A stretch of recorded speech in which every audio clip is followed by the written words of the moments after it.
Introduction. In 1893, the city of Chicago was a place of smoke, steel, and massive dreams. It was the year of the World's Fair. Everyone who was anyone knew how the world worked. They knew that men were the builders, the thinkers, and the leaders. They knew that women were meant to be the decorations. The men in charge decided to build a white city, full of grand buildings to show off human progress. They gave a tiny corner of the fair to the women, expecting them to show off quilts, lace, and maybe some nice paintings of flowers. They hired a young woman named Sophia Hayden to design the woman's building. She was the first female to ever graduate from the architecture program at MIT. Everyone expected her to be nice. They expected her to be grateful for the chance. They expected her to follow the rules and not make any waves. But as the building went up, something strange happened. Sophia didn't just build a place for quilts. She built a symbol of defiance. She fought with the men in charge. She refused to let them take over her vision. The pressure was so great that the newspapers at the time said she had a brain fever. They claimed she was too weak for the job. They used her passion as proof that women couldn't handle real power. But when the fair opened, her building was one of the most beautiful and strongest on the grounds. It didn't look like a flower, it looked like a fortress of grace. Everyone knew women were too soft for the hard work of building a world, but Sophia proved that the strength was always there. It was just hidden under the nice mask the world forced her to wear. The poison of being too nice. Most of us are living our lives just like the world expected Sophia to live hers. We are taught from the time we are very small that our value comes from being helpful. We are told to smile when we are angry. We are told to say yes when every bone in our body is screaming no. We are told that if we are just kind enough, patient enough, and pretty enough, the world will eventually reward us. We become the good girl. We are the ones who stay late at the office to fix a mistake someone else made. We are the ones who listen to our friends complain for hours, even when we are exhausted. We are the ones who wait by the phone for a text from someone who clearly doesn't value our time. We do all of this because we are afraid that if we show our teeth, or if we say, "That's not okay," people will stop liking us. We are afraid that being dark or assertive makes us a bad person. The truth is that this niceness is a slow-acting poison. It doesn't kill you all at once. It kills you in tiny bits every single day. It kills your energy. It kills your spark. It makes you feel invisible in meetings, even when you have the best ideas in the room. It makes you feel like a secondary character in your own life story. You are the one helping everyone else reach their goals, while your own dreams sit on a shelf gathering dust. You feel a hollow ache in your chest, a quiet voice that whispers, "Is this all there is?" Seeing the mirror clearly. This book is about that hollow ache. It is about the parts of yourself you have been told to hide in the basement. We call this dark feminine energy, but don't let the word dark scare you. It isn't about being evil or hurting people. It is about the part of a woman that is wild, fierce, and completely honest. It is the part that knows how to say no without explaining why. It is the part that doesn't need anyone else to tell her she is worthy. When you reclaim this energy, you stop being a chaser, and you become the prize. You stop asking for respect, and you start commanding it just by walking into a room. This is the transformation from a woman who is overlooked to a woman who has a room-stopping presence. It is about moving from being a person pleaser to being sovereign, which means you are the only boss of your own heart and mind. You will learn to use the obsidian mirror. This is a way of looking at yourself that doesn't blink. It shows you your anger, your ambition, and your hidden power. Instead of being ashamed of these things, you will learn to use them like a tool. You will also master the velvet dagger. This is the art of soft power. It is a way of speaking and acting that is gentle on the outside, but has a sharp, firm boundary on the inside. You won't have to scream to be heard. You will find that the quieter you are, the more people lean in to listen. A story you might know. Maya Thorne sits at her desk in a tall building in Chicago. It is 8 p.m. on a Tuesday. The cleaning crew is already moving through the halls, the sound of their vacuums echoing in the empty office. Maya is 32 years old, and she is tired. She isn't just need a nap tired, she is soul-weary tired. She is a senior account manager at a big advertising firm. She is the person everyone goes to when they need help. Her boss calls her the glue that holds the team together. But the glue never gets the promotion. Just last week, a male colleague took the notes Maya had written, presented them as his own, and got a standing ovation. Maya sat in the back of the room and stayed silent. She didn't want to make a scene. She didn't want to be difficult. Her personal life isn't much better. She lives in a beautiful, minimalist apartment that feels more like a waiting room than a home. She is currently staring at her phone, waiting for a text from a man she has been seeing for 4 months. It's a situationship. He shows up when he's bored, and she makes herself available because she thinks that if she is sweet enough, he will finally choose her. He ghosted her 3 days ago, and she is currently making excuses for him in her head. Maybe he's just busy. Maybe his phone broke. Maya was raised by a mother who told her that a woman's job is to be the peacekeeper. She was punished as a child for being loud or for getting angry when her brother broke her toys. She learned very early that nice equals safe. But as she sits in the glow of her computer screen, finishing a report for the same colleague who stole her work, she feels that hollow ache. She realizes that her kindness hasn't bought her love or respect. It has only bought her more work and more loneliness. She feels like she is disappearing. The promise of the return. The journey you are about to take is the same one Maya is starting. It is the journey back to your whole self. This isn't a book about faking it until you make it. It is about a deep, psychological shift. You are going to stop looking outside for someone to save you or reward you. You are going to learn how to be self-sourced. This approach is backed by the lives of women who changed history by refusing to be good. We will look at how queens like Eleanor of Aquitaine managed whole empires by knowing when to be soft and when to be iron. We will see how actresses like Hedy Lamarr used their beauty as a mask while their brilliant minds changed the world of science. We will learn from the mystery of Mata Hari, who showed that a woman who owns her own story is impossible to control. By the time you reach the end of these pages, you will be able to set boundaries that people actually follow. Use silence as a way to control a conversation. Stop the fawn response that makes you over-explain yourself. Tap into a magnetic allure that comes from being comfortable in your own skin. Turn your shadow traits like anger into fuel for your goals. The path ahead. The road to becoming an integrated femme fatale is divided into clear steps. We will start by breaking down the myths that have kept you small. You will learn why we are so afraid of our own shadows, and how to stop the good girl conditioning that started when you were a child. We will move into the language of silence and the architecture of respect. You will learn how to build a presence that doesn't require you to do all the heavy lifting. We will even talk about the psychology of seduction, not just for romance, but as a way to influence the world around you. You will see Maya navigate these same steps, moving from the office workhorse to a woman who commands the room. You are not becoming a different person. You are simply letting the woman you were always meant to be finally come out of the shadows. You are putting on the crown that has been sitting on the table next to you for years. It is time to stop waiting for permission to be powerful. It is time to stop being the helper and start being the hero. Let's begin. Chapter 1 to 7 Myths about the Dark Feminine. In a quiet room at a famous university, a group of researchers set up a simple test. They brought in dozens of women one by one. The goal was to see how much these women would give up just to be seen as nice.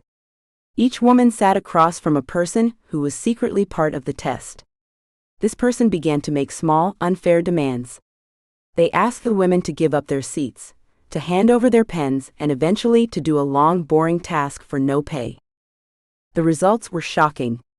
Most of the women said yes to every single request.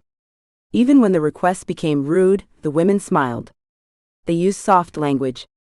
They said sorry before they even did anything wrong. The researchers found that these women weren't staying quiet because they were weak. They were staying quiet because they were afraid of being seen as difficult or mean. They had been trained since childhood to believe that their only value was their kindness. This is the good girl trap. It is a world where being polite is more important than being respected. When these women left the room, they didn't feel happy about being helpful. They felt drained. They felt invisible. This study showed that when we suppress our dark side, our ability to say no, our anger, and our power, we don't become better people. We just become smaller ones. The girl who stood in the fire. In the year 1431, a 19-year-old girl named Joan stood in a cold stone room in France. She was surrounded by men in long robes who wanted to break her. For months they had kept her in a dark cell. They had chained her to a wooden block. They called her a witch. They called her a liar. They wanted her to go back to being a normal girl, someone who stayed home, stayed quiet, and obeyed men. Joan of Arc was not interested in being a normal girl. She had led armies. She had cut her hair short and worn heavy metal armor. She had a power inside her that these men could not understand. Because they couldn't understand it, they called it dark. The men in the room were some of the smartest lawyers and priests in the world. They tried to trap her with words. They asked her questions that had no right answer. If she said one thing, she was a sinner. If she said the other, she was a criminal. At one point they asked her if she knew for sure that she was in God's grace. This was a deadly trap. If she said yes, she was being too proud. If she said no, she was admitting she was evil. Joan didn't blink. She didn't try to be nice to her captors. She didn't use the soft, shaky voice they expected from a teenage girl. She looked them in the eye and said, "If I am not, may God put me there, and if I am, may God so keep me." The room went silent. The lawyers were stunned. She had used a velvet dagger of logic to cut through their trap. She wasn't being mean for the sake of being mean. She was using her internal power to protect herself. She refused to fit the meek woman mold. Even when they threatened her with fire, she stayed true to the voice inside her. Joan represents the very beginning of what we call dark feminine energy. It isn't about being a villain in a movie. It is about the refusal to be small. It is about having a core that cannot be shaken by what other people think of you. The world called Joan dark because she was independent, fierce, and wouldn't bow down. Today we realize she wasn't dark, she was deep. Maya and the Shadow. Maya Thorne sat on her velvet couch in her Chicago apartment, the blue light from her laptop reflecting in her eyes. It was 9 p.m. on a Tuesday. She had spent the last 3 hours fixing a slide deck for a coworker named Mark. Mark had asked for just a little help, but then he had gone home at 5 p.m. to have dinner with his family. Maya was still working. She felt a familiar, heavy feeling in her chest. It was a mix of tiredness and a quiet, burning heat. For years, Maya told herself that being the office workhorse was a good thing. She thought that if she was helpful enough, eventually someone would notice and reward her. But that reward never came. Instead, she just got more work. She opened a browser tab and typed in a phrase she had seen on a podcast: shadow work. As she read, her heart started to beat faster. The articles talked about the shadow as the basement of the mind. It's the place where we throw all the parts of ourselves that people told us were bad. Maya thought about her childhood. She remembered being 7 years old and getting angry because her brother broke her favorite toy. Her mother had looked at her with a cold face and said, "Nice girls don't scream, Maya. Go to your room until you can be sweet again." In that moment, Maya had taken her anger and thrown it into the basement. She had locked the door. Over the years, she had thrown her ambition in there too. She had thrown her no in there. She had even thrown her pride in there. Now, at 32, Maya realized that her basement was full and the door was starting to creak. Her fear of conflict wasn't a personality trait. It was a cage. She realized that by trying to be sweet all the time, she had lost her edge. She was like a knife that had been used to spread butter for 10 years. She was dull, and she didn't know how to cut through the noise of her own life anymore. 7 Myths about the dark feminine. To understand how to get that edge back, we have to clear away the lies. Society has spent a long time trying to make women afraid of their own power. They have turned dark feminine energy into a ghost story. Here are the 7 biggest myths that keep women stuck in the good girl trap. 1. The myth that darkness is evil in nature. Darkness is not evil. It is where seeds grow. It is where the stars become visible. The dark feminine is not about being a bad person. It is about depth. While the light feminine is about nurturing, warmth, and sunshine, the dark feminine is about the soil, the roots, and the mysteries of the night. You need both to be a whole human being. Without the dark, the light is just a blinding glare. 2. The myth that it's about hurting others. Many people think that dark energy means being a bully.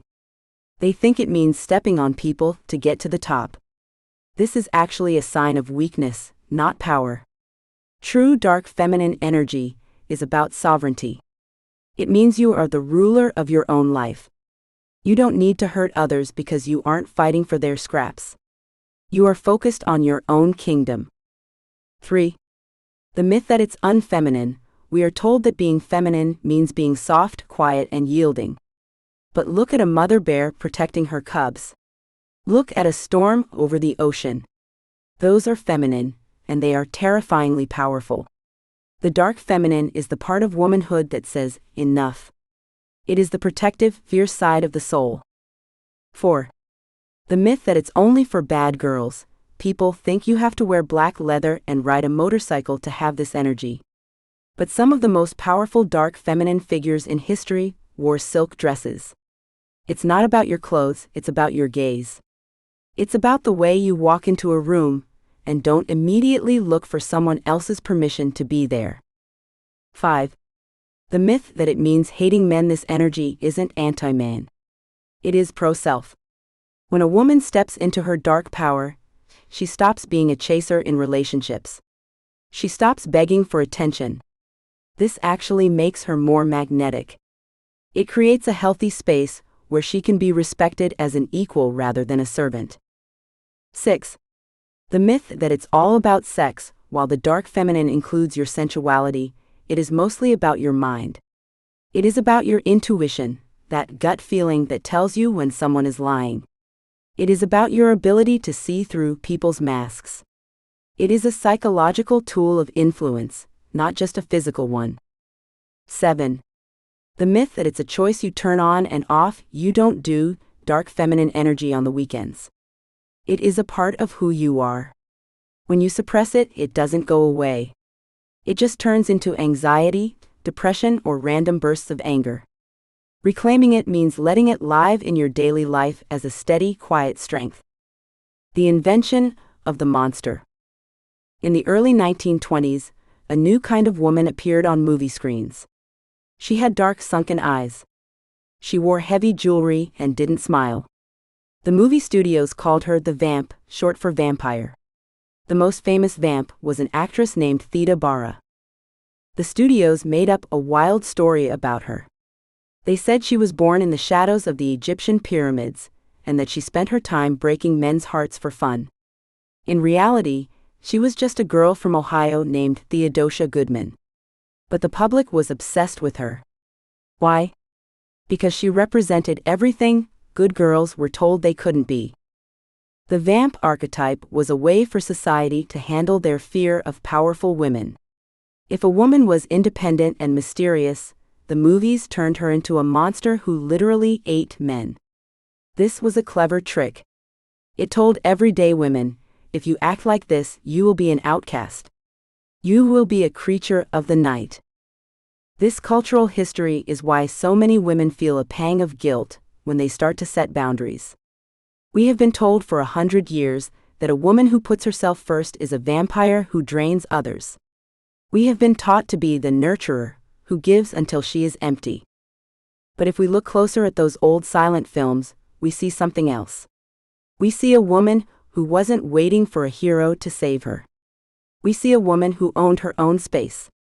The vamp wasn't a monster, she was a woman who had integrated her shadow. She knew that her mystery was her greatest strength. She didn't give everything away in the first 5 minutes. She understood the power of the mystery gap, the space between what people see and what they know. The reframe, darkness as depth. Most of us spend our lives trying to be transparent. We want everyone to know we are good, kind, and safe. We explain ourselves too much. We tell our life stories to strangers on the first date. We apologize when someone else bumps into us in the grocery store. We do this because we are afraid of the dark. We are afraid that if we stay silent, people will think we are being mean. We are afraid that if we don't smile, people will think we are difficult. But think about the ocean. The surface of the ocean is the light feminine. It's the part that sparkles in the sun. It's beautiful and inviting. But the ocean is miles deep. Down in the depths, it is dark. It is quiet. It is heavy. Without that depth, the ocean would just be a puddle. It is the weight and the darkness of the deep water that gives the ocean its power. It is why the tides move. It is why the ocean can hold up massive ships. You are not a puddle. You are an ocean. When you start to embrace your dark feminine energy, you aren't becoming a bad person. You are simply adding depth to your surface. You are deciding that not everyone deserves to see your bottom. You are deciding that you can be quiet, and the world will have to wait for you to speak. Maya Thorne, sitting in her Chicago apartment, finally shut her laptop. She didn't send the finished slides to Mark. Instead, she saved them to her own drive. She decided that tomorrow morning, she would present them herself. She felt a cold, clear certainty in her chest. It wasn't the hot anger she was used to, the kind that makes you cry or scream. It was cold power. It was the feeling of the basement door finally opening, and instead of a monster coming out, it was just her, the part of her that knew her own worth. She looked at her reflection in the dark window. For the first time in years, she didn't look for a sweet girl. She looked for the woman who could say no. She looked for the woman who didn't need to be liked by everyone in the office. The dark feminine is not a mask you put on to trick people. It is the truth you stop telling yourself. It is the realization that your shadow is not something to be feared. It is the engine of your magnetism. When you stop running from your darkness, you stop being a character in someone else's story. You become the author of your own. This isn't about a change in behavior. It is a change in being. It is moving from a place of, am I good enough for them, to, are they good enough for me? It is the shift from the good girl who seeks a grade, to the sovereign woman who owns the school. The journey of the dark feminine is the journey back to your own center. It is a path that leads away from the noisy, demanding world and into the quiet, powerful depths of your own soul. And once you go there, you will find that you never want to live in the shallow water ever again. Chapter 2: Why do we fear our own shadows? A lump of wet, gray clay sits on a rough wooden table in a drafty studio in Paris. It is heavy, cold, and smells like damp earth. To a stranger, it looks like a mess. But to Camille Claudel, it is a world waiting to be born. Her fingernails are stained dark with mud. Her hair is messy, and her clothes are covered in dust. In 1884, a woman like Camille is expected to be a decoration. She should be wearing silk, sipping tea, and speaking in a voice as soft as a whisper. Instead, she is slamming her hands into this clay, pulling life out of the dirt with a fierce, wild energy. This clay represents the parts of a woman that the world tries to wash away. It is the anger, the ambition, and the raw power that doesn't care about being pretty. Camille had more of this energy than almost anyone in France. She worked side by side with the famous sculptor Auguste Rodin. For a long time, people thought she was just his helper or his muse. They didn't want to believe that a woman could create art that was so intense, so muscular, and so uncomfortably honest. Camille's work didn't show perfect, smiling faces. She sculpted bodies twisted in pain, lovers clutching each other in desperation, and old women facing the end of life. She put her shadow into the stone. She took the feelings that society told her to hide, her rage at being ignored, her hunger for fame, and her deep dark love, and she made them solid. But there was a price for being this honest. The people around Camille, including her own family, were terrified of her intensity. They didn't see a genius, they saw a woman who was too much. They saw a woman who refused to be the good girl. Eventually, her own mother and brother had her sent away to a mental hospital. She spent 30 years there, even though the doctors said she didn't need to be. She was locked away because her shadow made the people around her feel small. They feared her power, so they tried to label it as madness. We often think that if we show our true dark selves, we will end up like Camille, alone and cast out. This fear is why we keep our clay hidden. We try to keep our hands clean and our voices low.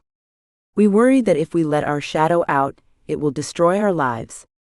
But the truth is that Camille wasn't destroyed by her shadow. She was destroyed by a world that was too afraid to look into its own. The myth of the bad emotion. There is a story we are told from the time we are toddlers. It says that humans are like houses with two rooms.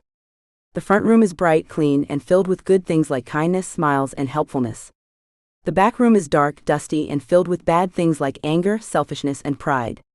We are told to stay in the front room and keep the door to the back room locked tight. This is the biggest myth about the human mind. The truth is that your personality is not a house with separate rooms. It is more like a forest. In a forest, you need the bright sunshine, but you also need the dark, damp soil where the roots grow. If you try to remove the darkness, the trees will die. People believe that dark means evil. They think that if a woman is ambitious, she must be a witch. If she is angry, she is hysterical. If she is cold and calculating, she is heartless. We have been trained to believe that being a good girl is the only way to be safe and loved. We think that if we are nice enough, quiet enough, and helpful enough, the world will reward us. But look at the women who are perfectly nice. Are they the ones leading the companies? Are they the ones who feel deeply respected in their relationships? Often, they are the ones who feel invisible. They are the ones who do all the work and get none of the credit. By cutting off their dark traits, they have cut off their own strength. Anger is the part of you that says, "This is not fair." Ambition is the part of you that says, "I deserve more." When you lock those things in the back room, you lose your ability to stand up for yourself. The myth says that darkness is a monster. The reality is that darkness is just fuel.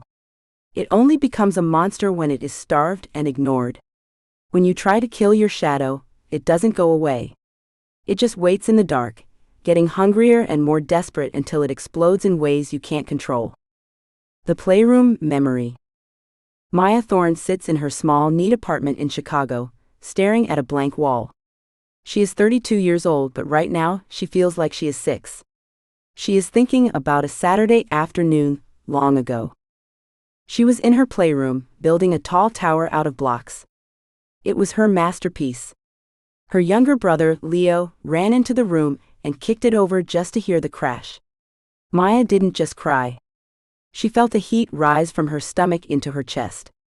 She grabbed Leo's favorite toy truck and threw it against the wall. She screamed that she hated him. Her mother didn't go to Leo to see if he was okay. She went straight to Maya. She didn't ask why Maya was upset. She just looked at her with a face as cold as ice. "Nice girls do not act like that, Maya," her mother said. "That behavior is ugly. If you can't be a sweet girl, nobody will want to be around you. Go to your room and don't come out until you've found your smile." Maya sat in the dark of her bedroom for hours. She learned 2 things that day. First, she learned that her anger was ugly and dangerous. Second, she learned that her mother's love was a prize that could be taken away if she wasn't sweet. Now, at her job in the advertising firm, Maya is still looking for her smile. When her boss gives her more work at 5 p.m., she smiles. When her coworker takes credit for her ideas, she smiles. When her boyfriend ghosts her for 3 days and then texts, "Hey" at midnight, she smiles and texts back. But